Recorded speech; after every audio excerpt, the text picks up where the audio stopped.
Olá, seja bem-vindo ao canal Minuto da Terapia Intensiva. Eu, Ciliandro Mazarro, venho aqui para facilitar o seu aprendizado em relação à interpretação da gasometria arterial, que é um exame complementar laboratorial que é rotineiro numa unidade de terapia intensiva. Mas antes, para que eu continue fazendo os vídeos, é necessário vocês darem um like e também se inscrever no canal para estimular aqui o professor a desenvolver mais vídeos. Então vamos lá?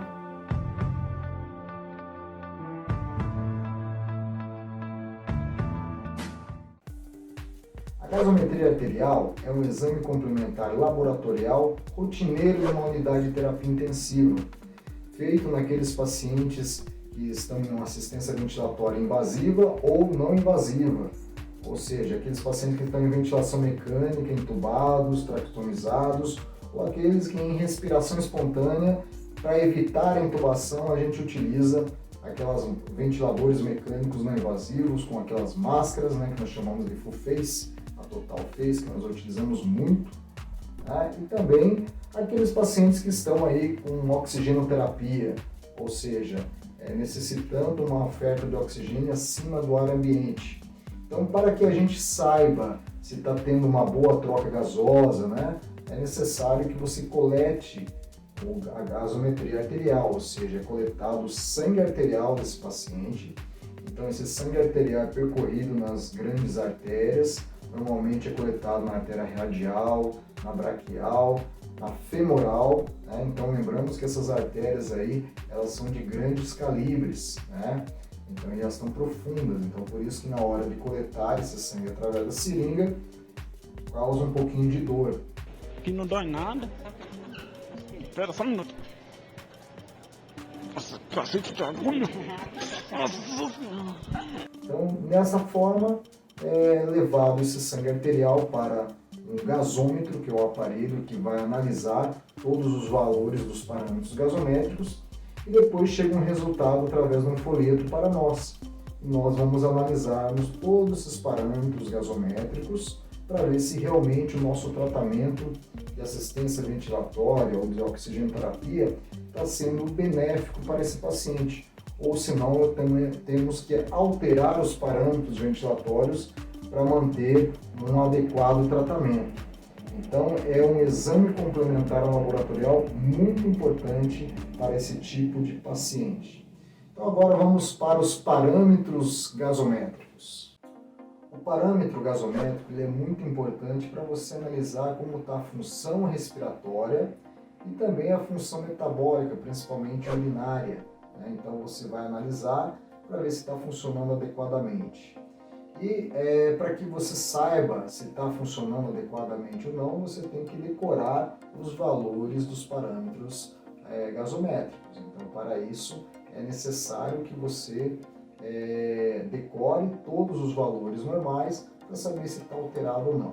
Vamos começar com o principal parâmetro gasométrico, que é o pH do sangue arterial.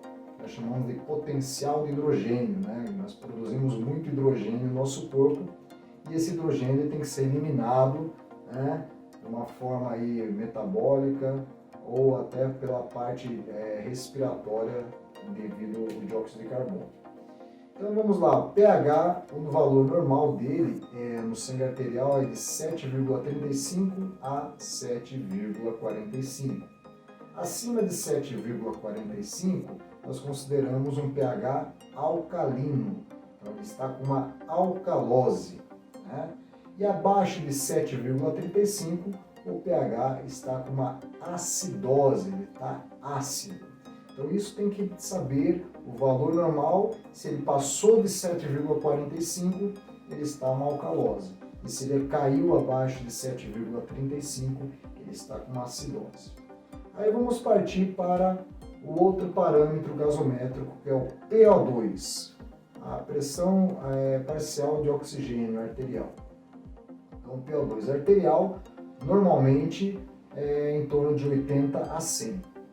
Acima de 100 milímetros de mercúrio, o paciente está com uma hiperoxemia. Então, você está ofertando muito oxigênio para o paciente. Por isso que é preciso reduzir um pouco essa oferta de oxigênio através do parâmetro que nós chamamos de FiO2, fração de ejeção de oxigênio. Agora, se o paciente está com a PO2 abaixo de 80, ele está com uma hipoxemia. Então, ou seja, não está adequado aquele oxigênio no sangue arterial. Ele precisa de uma oferta maior de oxigênio. Mas, lembramos que existe também uma fórmula do PO2 ideal feita para pacientes acima de 60 anos. Então, pacientes acima de 60 anos, da terceira idade, lembramos que nosso organismo, quando ele começa a ficar mais velho, o metabolismo começa a diminuir e começa a se adaptar através das moléculas gasosas e as outras moléculas também no nosso corpo. Então, por isso que é feito esse PO2 ideal.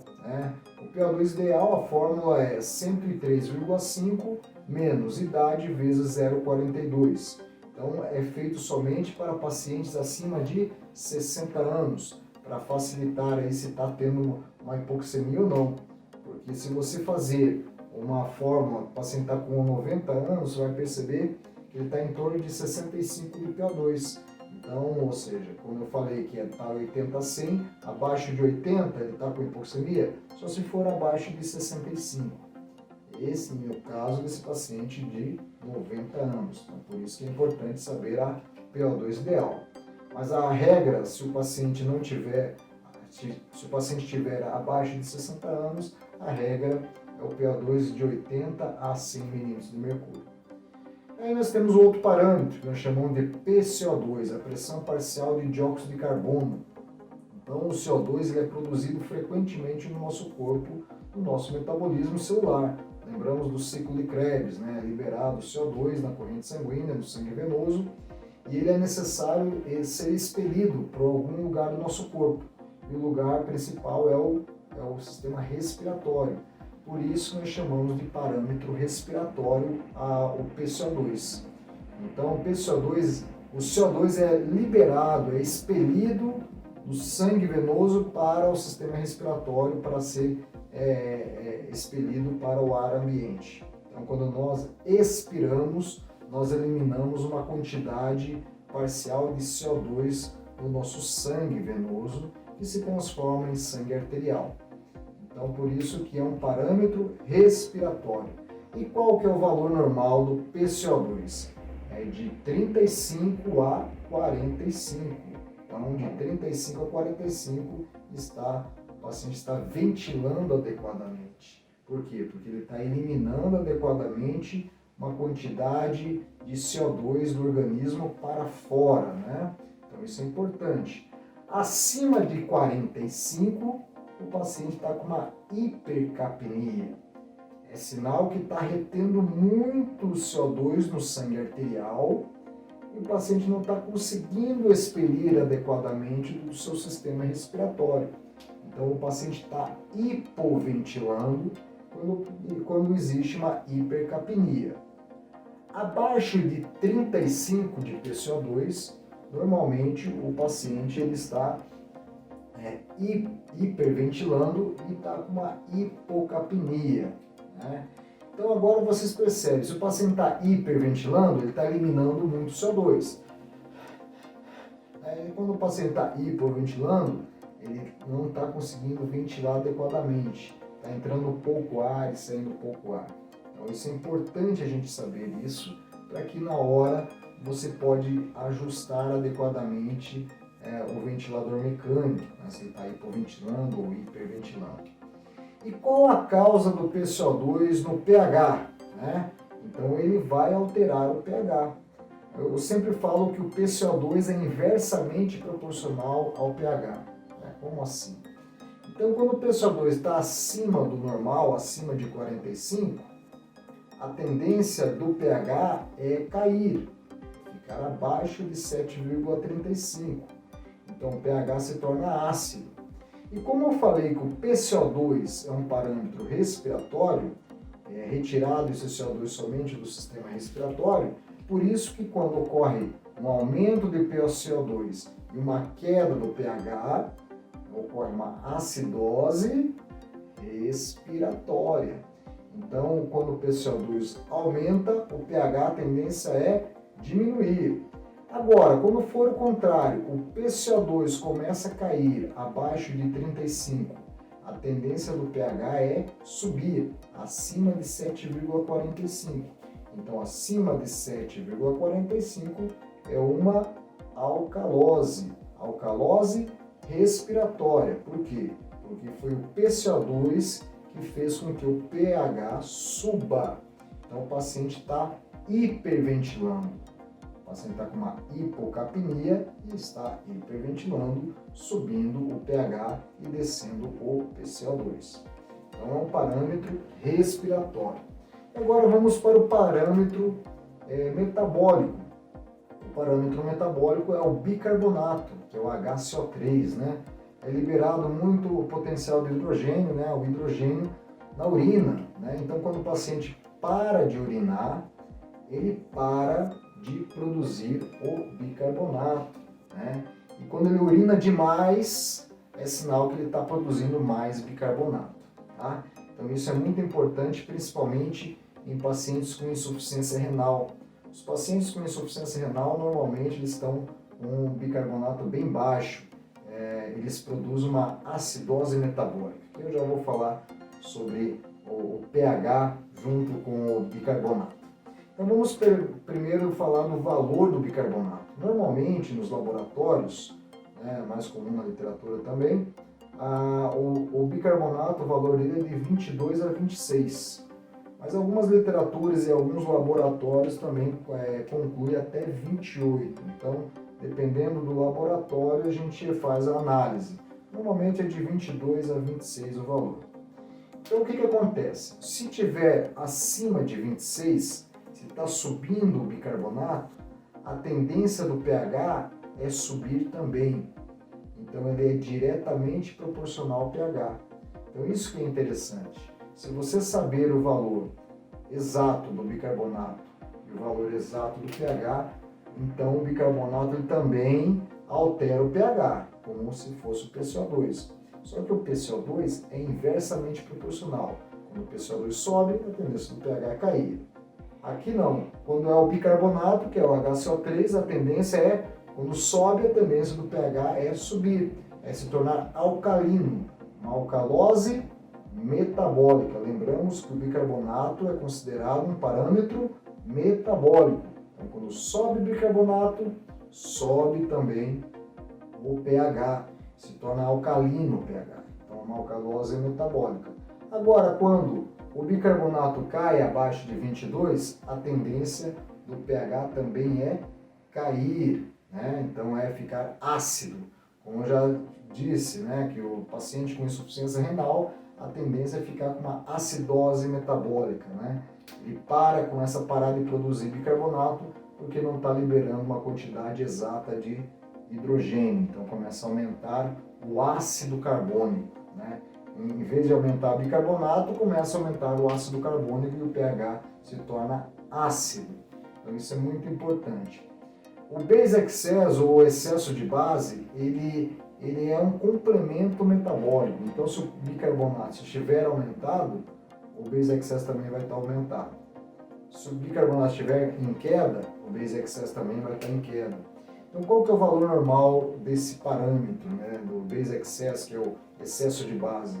É de menos 2 a mais 2. Então, vamos dar um exemplo. Se o bicarbonato está em torno de 30, a tendência do base excess é também subir, porque ele é um parâmetro que confirma a parte metabólica. Então, ele está acima de mais 2.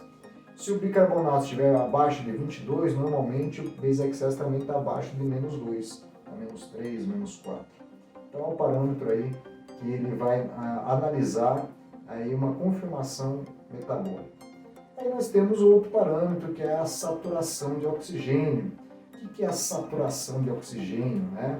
A saturação de oxigênio é nada mais a combinação da hemoglobina, do sangue arterial, com o oxigênio. Então, no momento que está transportando o oxigênio do sangue arterial, a gente consegue analisar. Tanto que hoje, desde 1990, que surgiu o oxímetro de pulso, nós não precisamos mais furar o paciente, né, para coletar a gasometria arterial, sangue arterial, para você saber quanto de taxa de oxigênio está no seu sangue. Hoje nós temos o oxímetro de pulso que ele avalia isso. Tá? Não precisamos mais, se você só querer saber o oxigênio do sangue arterial. É claro, isso vai depender também da perfusão de sangue na parte periférica. Se tiver muito gelado a mão, né, os dedos da mão, dedos do pé, também fica com uma dificuldade de captar essa saturação. A saturação normal, eu sempre falo, é acima de 90, né? Mas o ideal é de 95 a 97. Tá? Não precisa deixar só assim. Se o paciente está saturando 100%, né, então se ele está com oxigenoterapia, com cateterzinho de oxigênio em 3 litros, 4 litros, normalmente a gente reduz ou retira, observando a saturação do monitor. Tá? Então ela tem que estar sempre ali nos 95 aos 97, né? Lembramos que tem também pacientes com DPOC que acima de 90 já está tendo uma boa saturação. Tá? Então esses são os parâmetros gasométricos para vocês analisarem. No próximo vídeo eu vou desenvolver aí uma aula que é o distúrbio compensatório, então a gente vai falar um pouquinho mais sobre esse assunto, né, e um pouquinho mais avançado a gasometria. Eu espero que vocês tenham gostado do meu vídeo. E aí, lembre-se, se inscreva no canal e dá o like aí para estimular aqui o professor a dar mais aulas para facilitar o seu aprendizado. Um grande abraço a todos!